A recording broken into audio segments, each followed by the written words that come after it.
سڵاو و ڕێز بێەوە بینەرانی خۆشەویستی تلویزیۆنی کۆمەڵە لەگەڵتانم بۆ پێشکەشکردنی هەواڵەکانی سەر لە بەیانی ڕۆژی سێشەممە. ئێستاش سەردێڕی چەند هەواڵ. کۆبوونەوەی خاننشینکراوانی مخابرات لە شارەکانی کوردستان و ئێران، برینداربوونی 5 کۆڵبەر لە سنووری مەریوان، کۆبوونەوەی کرێکارانی ڕەسمی نەوت لە دوورگەی سیری، کۆبوونەوەی خەڵکی تۆرەغڕوودی نەتەنز لە شاری تاران، نەبوونی ئیمکاناتی پەروەردە بۆ قوتابیانی پارێزگای سیستان و بەلوچستان، برینداربوونی دوو هاوڵاتی بەلوچ بە تەقەی ڕاستەوخۆی هێزەکانی ڕژیم و داواکاری سوێد لە یەکێتی ئوروپا بۆ بەتەناساندنی سوپای پاسداران.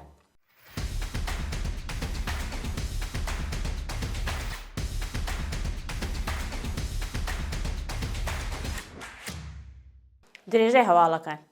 کۆبوونەوەی خاننشینکراوانی مخابرات لە شارەکانی کوردستان و ئێران ڕۆژی دووشەممە 23 ڕەزبەری 1430 هەتاوی خاننشینکراوانی مخابرات لە شارەکانی کوردستان و ئێران بەپێی ڕەواڵی دووشەمەیان هەفتە دشت بە دۆخی خراپی مەعیشەتی کۆبوونەوە.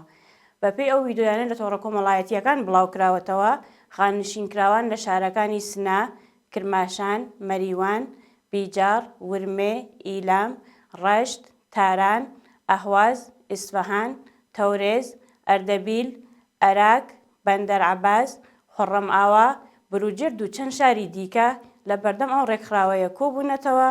خاننشینکراوان بە وتنەوەی دروشت خوازیاری زیادکردنی حەقدەست، دابینکردنی بیمەی دەرمانی کارامە، پێدانی مەزایە بڕاوەکان و هاوسانسازی حەقدەست بوون.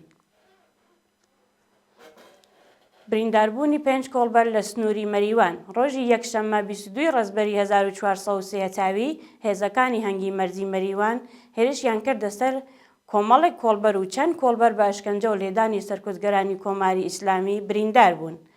بەپێی راپۆرتی کۆڵبەر نیوز، 5 کۆڵبەری خەڵکی مەریوان لە ئاکامی هێرشی هێزەکانی ڕژیمدا بریندار بوون کە ناسناویان بریتیە لە کاروان، محەممەد، پوریا، سامان و فەرشید. شایانی باسە کە هەر 5 بریندارەکە بۆ نەخۆشخانەی مەریوان گوازراونەتەوە. کۆبوونەوەی کرێکارانی ڕەسمی نەوت لە دوورگەی سیری. کرێکارانی ڕەسمی نەوت شاغڵ لە ناوچەی عەمەلیەتیەکانی دوورگەی سیری ڕۆژی دووشەممە 23 ڕەزبەر بۆ جارێکی دیکە دشت بە دۆخی خراپی پیشەیی و مەعیشەتی کۆبوونەوە.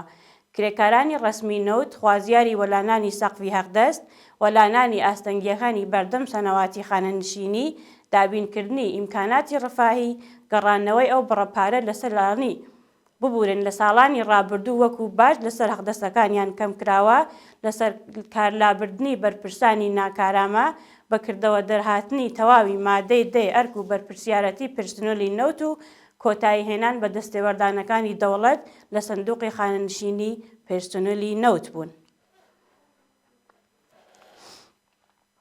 کۆبوونەوەی خەڵکی تۆرەغڕوودی نەتەنز لە شاری تاران ڕۆژی دووشەممە 23 ڕەزبەری 1430 هەتاوی دانیشتوانی ناوچەی تۆرەغڕوودی نەتەنز لە بەردەم وەزارەتی سەنعەت، معدەن و تجارەت لە تاران کۆبوونەوە. بەپێی زانیاریەکان، ئەو کۆبوونەوەیە بە دوای بایەغنەدانی بەرپرسانی کۆماری ئیسلامی بە چەندین جار ناڕزایەتی دانیشتوانی ناوچەی تۆرەغڕوود دشت بە چالاکی دەیان معدەن لە شارستانی نەتەنز ئەنجام دراوە. ناڕازیان دەڵێن بەهۆی لێدانی دەیان معدەنی نایاسایی زەویە کشاوەرزیەکانیان لە ناوچووە و ئاوی خواردنەوەیان پیس بووە. هەروەها زیانێکی زۆر بە جادە و ڕێگەوبانی ئەو شارستانە گەیشتووە و ساڵانە دەیان ڕووداوی هاتوچوو بەهۆی خراپی جادەکان ڕوو ئەدات. بەشداربووانی ئەو کۆبوونەوە داوایان لە وەزیری سەنعەت، معدەن و تجارەت کرد ڕێگە لە چالاکی شێرکەتەکان بگرن تاکو خەڵک ناچار بە کۆچکردن بۆ شارەکانی دیکە نەبن. نەبوونی ئیمکاناتی پەروەردە بۆ قوتابیانی پارێزگای سیستان و بەلوچستان. قوتابیان و گوند و ناوچە پەراوێزخراوەکانی بەلوچستان ژووری خوێندن، تەختەی ڕەش، میز و کورسیان نییە و موعەلیمەکانیان ناچارن لە دەرەوە ڕاهێنانیان پێ بکەن. بەپێی راپۆرتی حاڵوەش، گوندی هیممەتابادی سەربەشاری کونارەک تەنانەت یەک قوتابخانە هەیە و لەم قوتابخانەدا تەنها یەک ژوور بۆ قوتابیانی 6 پۆلی سەرەتایی دابین کراوە. بەهۆی نەبوونی ئیمکانات، قوتابیان ناچارن لە گەرمای سەرەوەی 40 پلەیدا لە دەرەوە ڕاهێنان بکەن. بە وتەی چالاکانی مەدەنی بەلوچ، قوتابخانەکانی پارێزگای سیستان و بەلوچستان بە شێوەی ناسایی پارەیان لە قوتابیان و بنەماڵەکانیان وەرگرتووە. لە حاڵێکدا زیاتر لە 148,000 قوتابیە و پارێزگایە بەهۆی هەژاری و دەستکورتی بنەماڵەکانیان وازیان لە خوێندن هێناوە.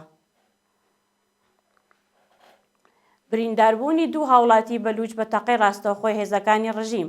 ڕۆژی یەکشەممە 22 ڕەزبەر دایکێک و منداڵێکی بەلوچ لە شارستانی ئێرانشار بە تەقەی ڕاستەوخۆی سەرکوتگەرانی کۆماری ئیسلامی بریندار بوون. بەپێی راپۆرتی کەمپەینی چالاکانی بەلوچ، هێزە ئینتزامیەکانی بەلوچ بەبێ هۆکار بەدوای ئۆتۆمبیلی خێزانێکی بەلوچ کەوتن و ڕاستەوخۆ تەقەیان لێکردوون. لە ئاکامی ئەو هێرشەدا دایکێک و منداڵێک کە ناسناویان هێشتا ئاشکرا نەکراوە بریندار و بۆ نەخۆشخانە گوازراونەتەوە. لە سێدارەدانی دوو بەندکراو لە زیندانی شیراز. بەیانی یەکشەممە 22 ڕەزبەری 1403 هەتاوی حکمی ئیعدامی دوو بەندکراو بە ناوەکانی عەلی شێروانی و فەرهاد سولەیمانی لە زیندانی ناوەندی شیراز جێبەجێ کرا. بەپێی راپۆرتی کانونی مافی مرۆڤی ئێران، ئەو دوو بەندکراوە پێشتر بە تۆمەتی پەیوەندیدار بە مادەی هۆشبەر، دەستبەسەر و دواتر لەلایەن دەستگای قەزای ڕژیمەوە بە ئیعدام مەحکوم کرابوون.